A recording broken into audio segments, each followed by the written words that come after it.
Wait, this is audio only? I put on makeup for nothing? This is Beer in Front, part of the Odd Pods Media Network. Every week I'll talk about a beer that maybe we've forgotten along the way while we get those check-ins and badges. Some weeks I'll talk about a new beer that has potential to be a classic. Being the Chicago beer guy, I'll also talk about great craft beer and craft beer news in the city of Chicago. Sometimes the beer in front of you is the best one yet. That's Beer in Front, and it's coming up now.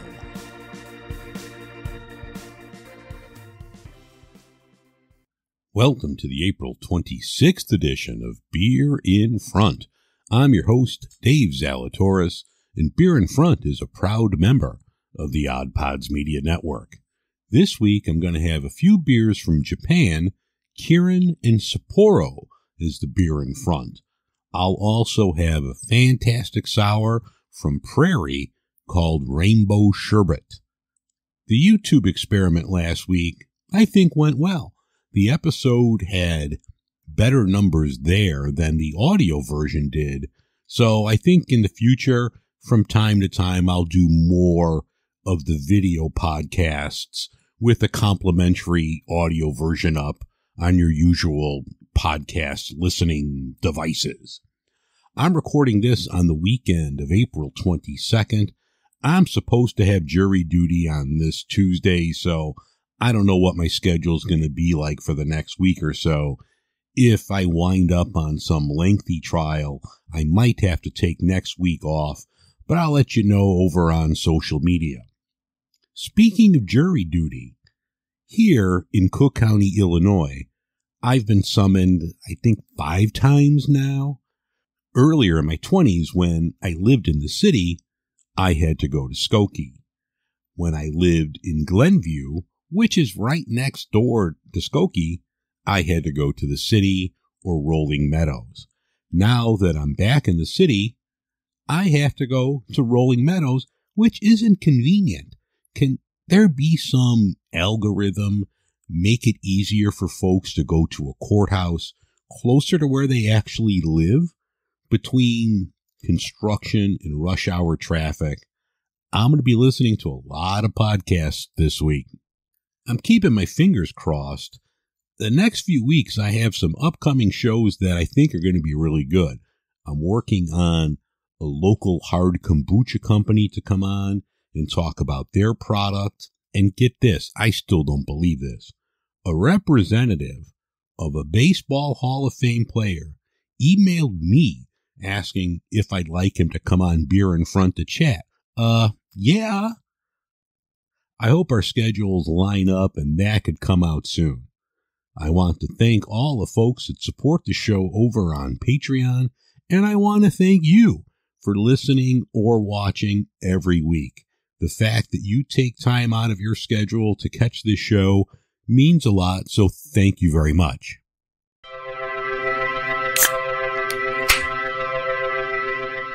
In beer news this week, Major League Baseball instituted new rules this season, which has cut off about 30 minutes of dead time each and every game. Most teams prior to 2023 had a cutoff of the 7th inning so you could purchase your overpriced beer. So you had until the 7th to make your beer purchases. Some teams have now stretched that to the 8th inning to further line their pockets. I've seen some articles saying that teams will lose between $400,000 and $800,000 this year if they don't do this. I'm sorry, I'm calling bullshit. There's not one team that's going to lose money on beer sales because beer prices are so inflated at stadiums anyway. At Wrigley Field, which is the closest ballpark to me, prices are on average, I think, $11 a beer. I could buy a 6-pack of Tall Boy macro beers retail for about $5. Teams aren't paying retail, so charging $66 for a 6-pack makes them a tremendous profit. Don't insult my intelligence by saying the teams are losing money. Pitcher for the Philadelphia Phillies, Matt Strahan, he makes a good point. Now, this is a quote from him. The reason we stopped at the 7th before was to give our fans time to sober up and drive home safe, correct? He said this on a Baseball is Boring podcast. So now with the faster paced game, and me being a man of common sense, if the game is going to finish quicker, would we not move the beer sales back to the 6th inning to give our fans time to sober up and drive home? Instead, we're going to the 8th, and now you're putting our fans and our family at risk driving home with people who have just drank beers 22 minutes ago. Mr. Strahan, I think that's a good point. Coca-Cola and Molson Coors, they're coming out with an alcoholic version of Peace Iced Tea. Look for that in September. The Washington Commanders football team is being sold. The owner, Dan Snyder, has been called the worst owner ever.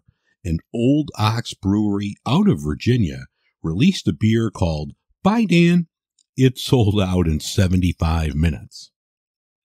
Aldi came out with 11 new private label alcoholic beverages last week for the summer season. They'll have a new hard iced tea and a pineapple Kolsch, so look for those at your Aldi. The Kolsch is going to have a price point of $7.99 a 6-pack. France is not fucking around when it comes to champagne.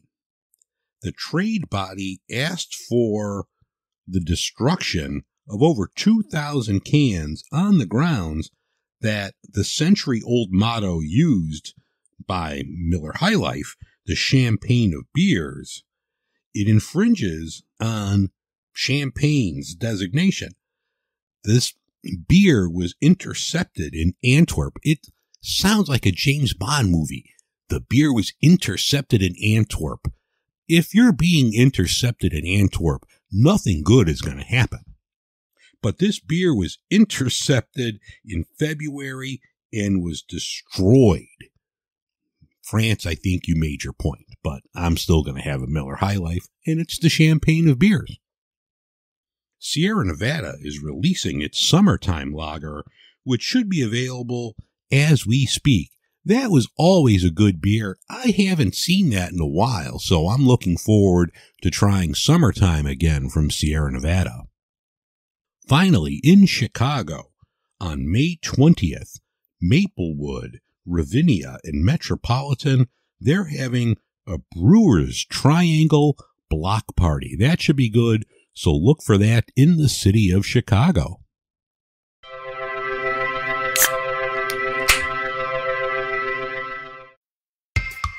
Hi, I'm Sam. I'm Richie. I'm Little Matt. And here in the 500 Section Lounge, we are three dads who host a family-friendly weekly podcast. Yep, we laugh, we go on tangents, and we talk to great guests. Tangents? I don't know what you're talking about with that. You know there are gases leaking? All right, okay. Yeah, we have legendary conversations from sports to history and everything in between. So be on the lookout for what we do next. And always be there to grab a listen. Be sure to catch the latest from the 500 Section Lounge. The beer in front of me this week is Kirin Ichiban. This is their premium beer. It's a Japanese lager. According to them, they are the only company or only major brewery that uses the first press of the malt. According to the can, they use only the most flavorful portion of the finest ingredients. Kirin's been around for a long time. I don't know if I've ever had this, to be honest with you, but I saw this. I'm like, well, let's have a Kirin. This I purchased in a 25-ounce can, so this is a big boy here. And looking at the can, I'm confused. They are not owned by them, but I was expecting this to be a Japanese beer. But according to the can, this is brewed under Kirin's strict supervision by Anheuser-Busch in L.A. or Williamsburg, Virginia. So this is not brewed in Japan. This is brewed in the United States, but let's check it out.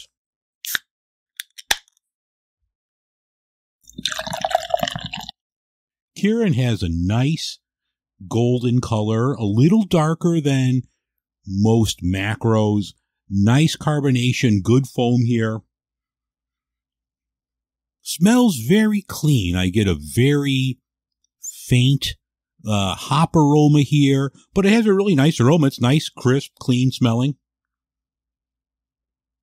It's an interesting taste.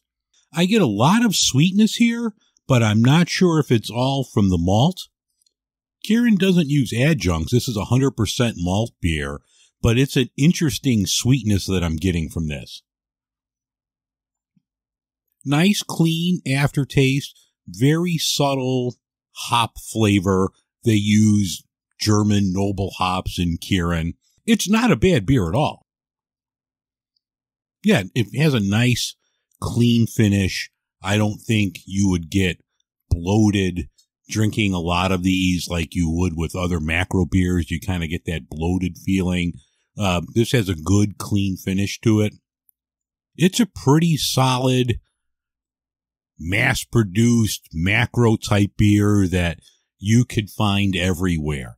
So if you see Kirin around you, I would definitely put it in the cart. Give it a try. It's a solid beer. Pick up a Kirin. The beer that I'm going to have right now is Sapporo Premium Beer. This is in the big 22-ounce can. Now, this is made in Vietnam. Sapporo has 5 breweries in Japan. They have 1 in Canada. And they also do a lot of brewing over in La Crosse, Wisconsin. It's City Brewing. But the 22-ounce can that I'm going to have was actually brewed in Vietnam. Like Kirin, it's a big name. When you think of Japanese beers, you think of Sapporo and Kirin. So I'm going to crack open the Sapporo Premium right now.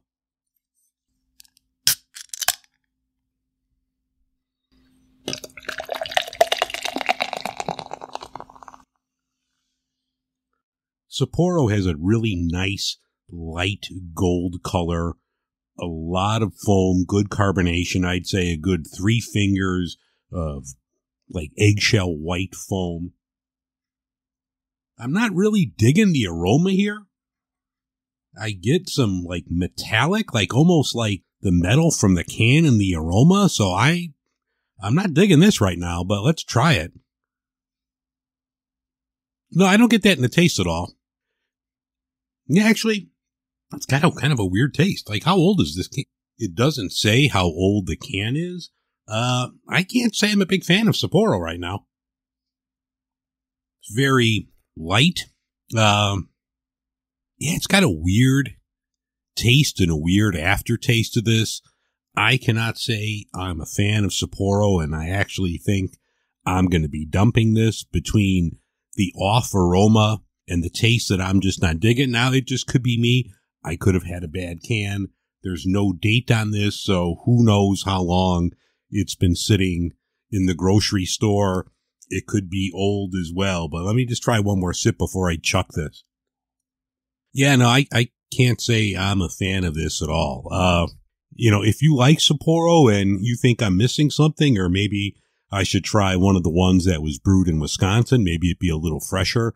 Like if I buy just a 12-ounce bottle as opposed to this 22-ounce can, maybe that tastes a little bit better. But this one that's brewed in Vietnam in the 650 milliliter can, I'd have to take a pass on. This will not be put back in my cart.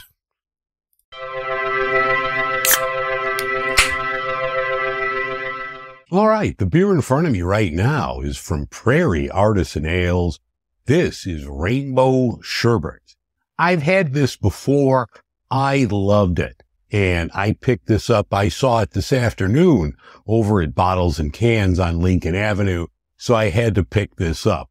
Everything that I've had from Prairie has been outstanding. I've had this before, a couple others, and actually they were kind enough to send over a few beers a couple months ago, and I really, really enjoyed them. So I wanted to have Rainbow Sherbet again. This is in the big-ass 19.2-ounce can, and I remember it being delicious, so I'm looking forward to having it again. Really looks nice. Good carbonation here, good foam.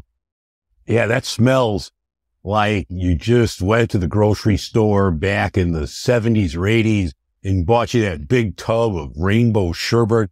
That's what I get from this aroma. That's really good. Wow.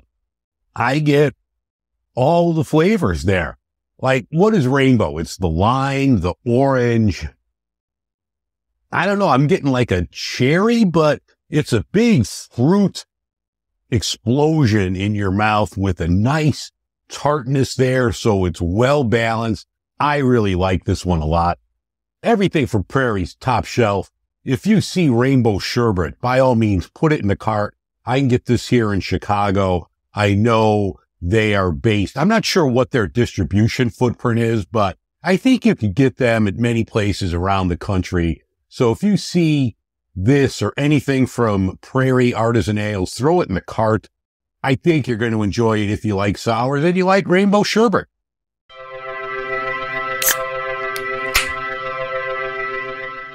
In late breaking news, I don't have jury duty, so I'm good to go.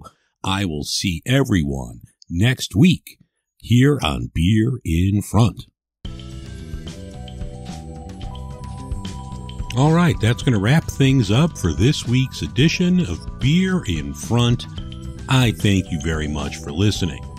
If you need to get a hold of me, you could email me, dave@beerinfront.com, or you could find me on most social media platforms at Beer in Front. I hope everyone has a great week. I'll let you know on Instagram or something if I have jury duty and can't make the show next week. But have a great week, everyone. I'll see you hopefully next week. And remember, sometimes the beer in front of you is the best one yet.